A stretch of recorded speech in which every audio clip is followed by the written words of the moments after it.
Now with good friend of the show, Zibby Owens. And by the way, you just adopted a puppy from the show. That one right there.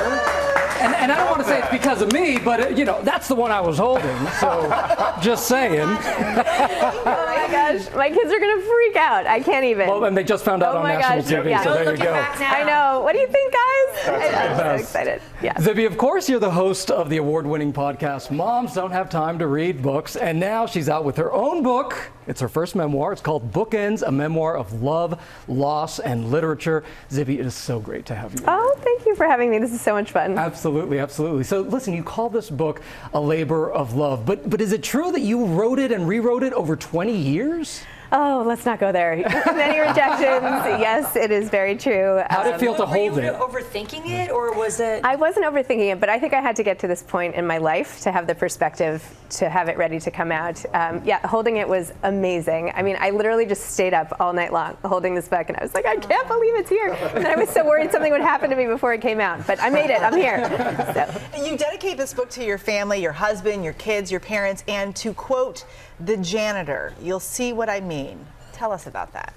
So my grandfather, Jesse Phillips, went to Oberlin on scholarship. He was born to poor Hungarian Jewish immigrants and had to work a bunch of jobs at school to get through, but he still wanted to do really well, and so he asked the janitor to leave the lights on in the library longer so he could study later at night. And eventually he went on, he formed this great, successful company. He was able to donate a building back to Oberlin, and in his speech he thanked the janitor for keeping the lights on. That's just incredible.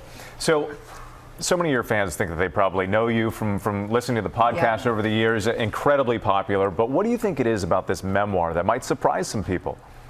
Well, they might not know that until 4 years ago, I was a stay-at-home mom. I was at home with my kids. I have 4 kids. I was at home with them for 11 years. And I just started this podcast on a whim, and I was like, maybe I'm not even going to tell anybody about this. And it's grown into this whole enterprise with the publishing company and everything else. So they might not know that it could have very easily gone a different way. Mm-hmm. Right, and it's so hopeful for women who are wondering, you know, what next for me. I know for me, I have kids who are getting almost an empty nester. So it's really amazing to see everything you've done.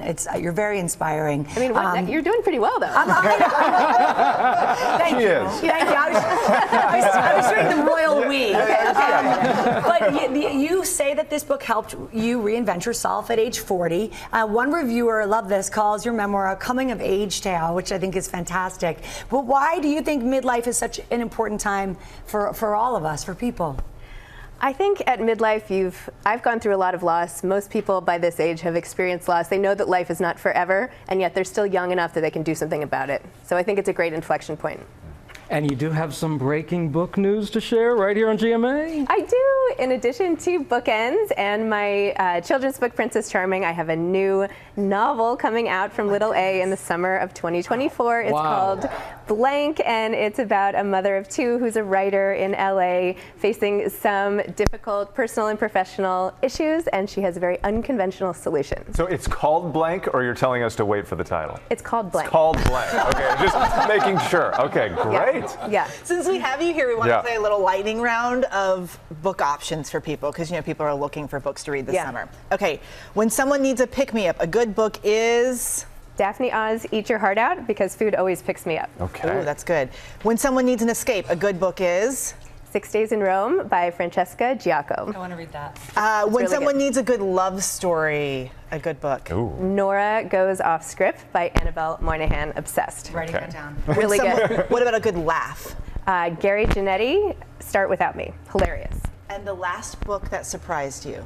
Zane Asher, Where the Children Take Us. Okay. Wow, you're an encyclopedia. What else? What else you got? And with a new puppy. Oh my gosh, now I can't go back. Right? Oh no, I'm stuck with a puppy. No, I'm kidding. So good to have you here with us this morning. Thank you so much. Bookends, a memoir of love, loss, and literature is out now.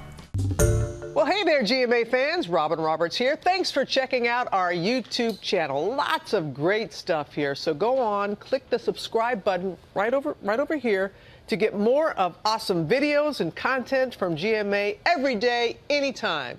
We thank you for watching, and we'll see you in the morning on GMA.